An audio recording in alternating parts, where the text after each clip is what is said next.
Bienvenue dans une nouvelle vidéo. Donc, nous allons faire le point sur le PEA fin août chez moi. Alors, pourquoi on va faire un point maintenant? Parce que j'ai atteint la barre symbolique des plus de 11 000 euros de plus-value latente.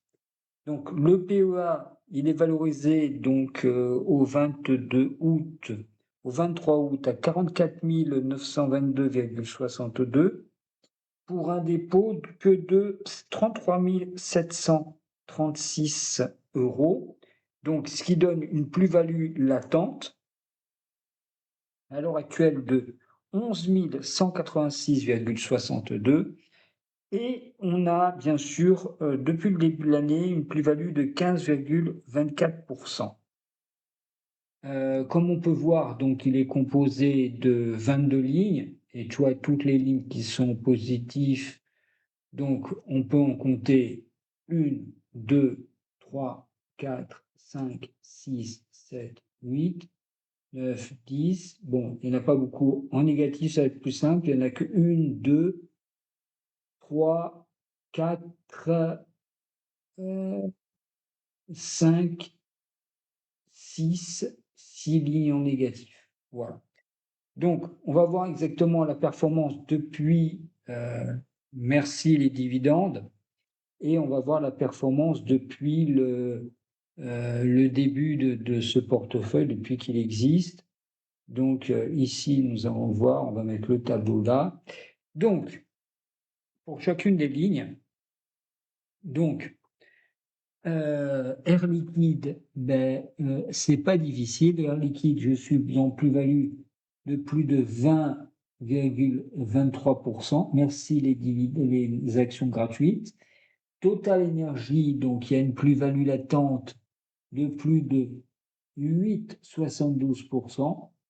Merci les dividendes gratuits, donc ça devrait encore payer.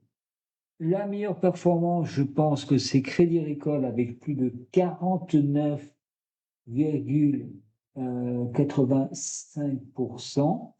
Ensuite, il y a Coface avec que 34,71%. La plus belle, bien sûr, c'est juste après, à 52,27%. C'est la valeur, bien sûr, AXA. Vicat, on est à 73,45%.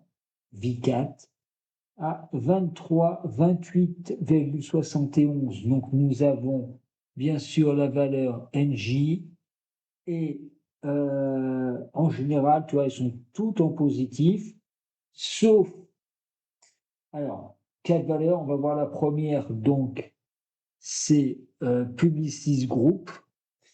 Elle était largement positive, là maintenant elle est plus qu'en négatif de 4,95%.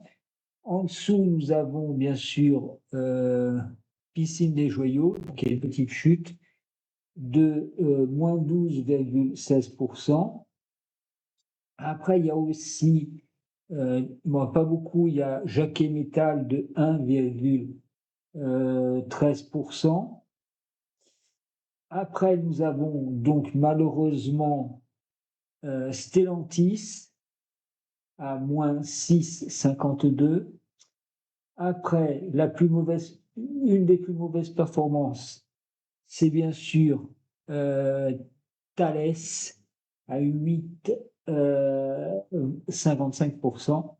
Et la moins bonne, bien sûr, c'est Apera, moins 18,88% à cause des droits de douane. Alors, l'avantage des actions à dividendes, c'est que tu peux réinvestir dessus sans remettre de l'action supplémentaire sur ton portefeuille.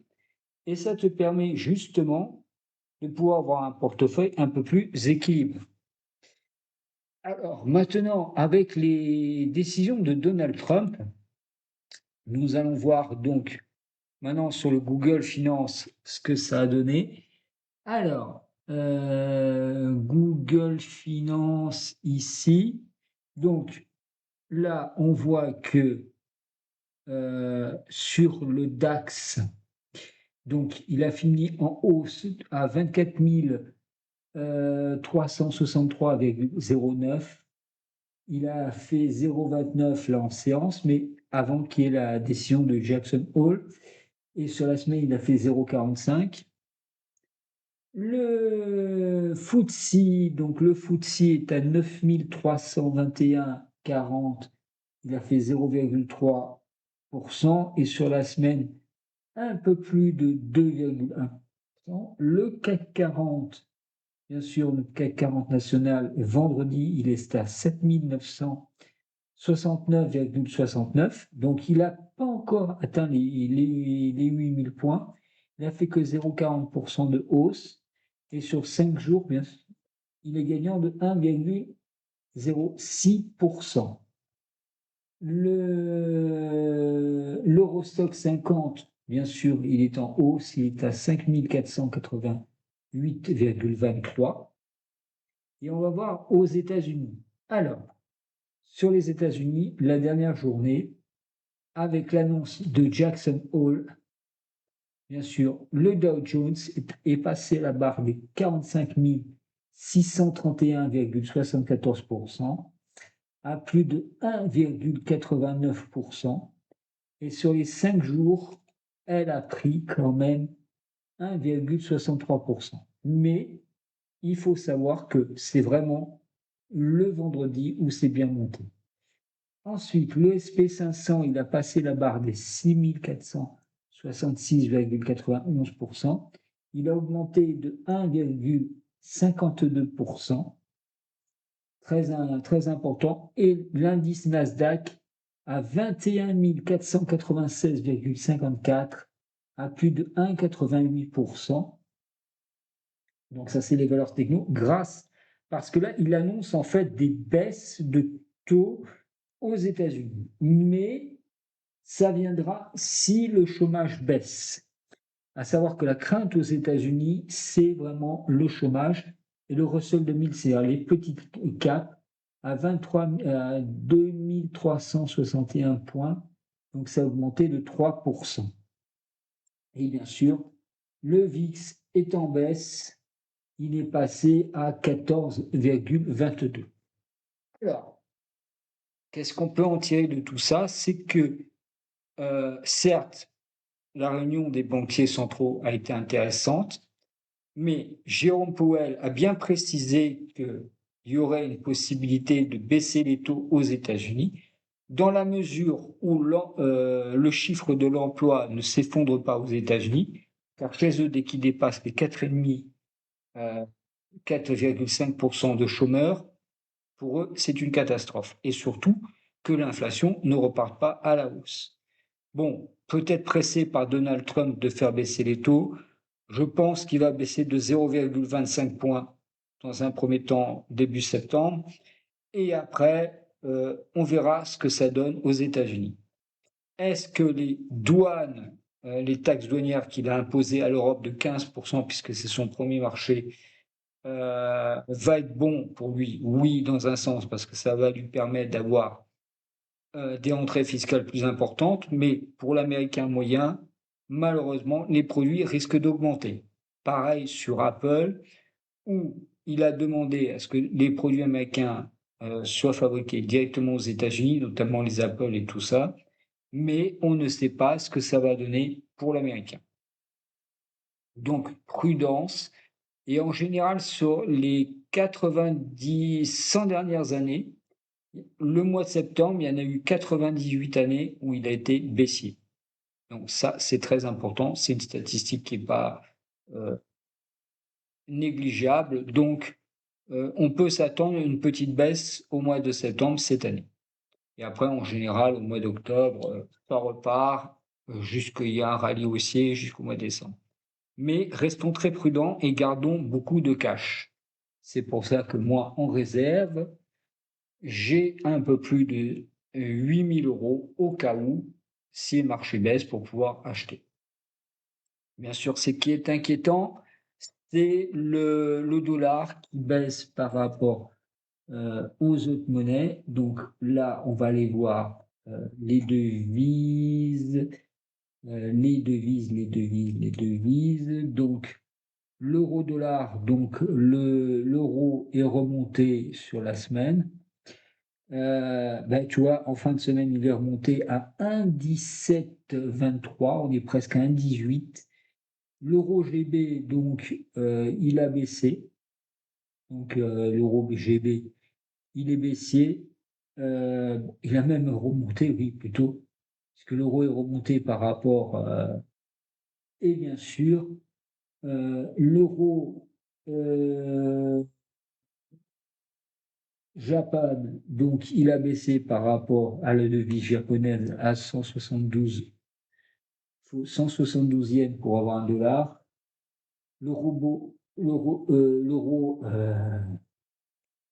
voilà. Et pour moi, je regarde une autre valeur, c'est le franc suisse, qui lui, sur 5 jours, est remonté par rapport à l'euro. Donc, il y a le franc suisse vaut, il faut 1,06 euros pour avoir un franc suisse. Donc,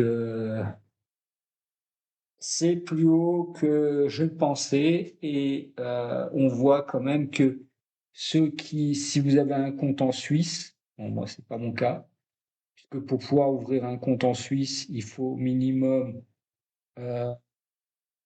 250 000 euros. Je suis désolé de le dire, mais c'est à peu près la somme. Mais là, après, eux, ils investissent par toi-même et ça, c'est beaucoup plus simple. Mais pour cela, ben, avoir 250 000, moi j'en suis très loin. Mais c'est vrai que ça me tente d'avoir un compte en Suisse et de le faire directement financé par. Voilà. Donc, j'espère que la vidéo t'a plu et ben, moi je suis content parce que là, j'ai pas. C'est la barre symbolique des 11 183 euros. Donc, on va le revoir encore ici. Mais j'espère que ça va encore monter. Au mois de septembre, en général, je remets un peu de cash de côté encore et en général, vers la fin du mois de septembre, je commence à réinvestir. Bon, là, pour l'instant, voir que ces maps sont toujours intéressantes, mais pour l'instant, bon, voilà, il n'y a pas eu de gros mouvements, il y a eu peut-être de l'achat et puis voilà, c'est tout du Total Energy et toujours, voilà, c'est toujours ce que je fais, c'est du Total. Donc le pétrole de toute façon restera haut et il restera toujours très haut, quoi qu'on en pense. Ainsi, pense à t'abonner à la chaîne, liker la vidéo et à bientôt dans une nouvelle vidéo.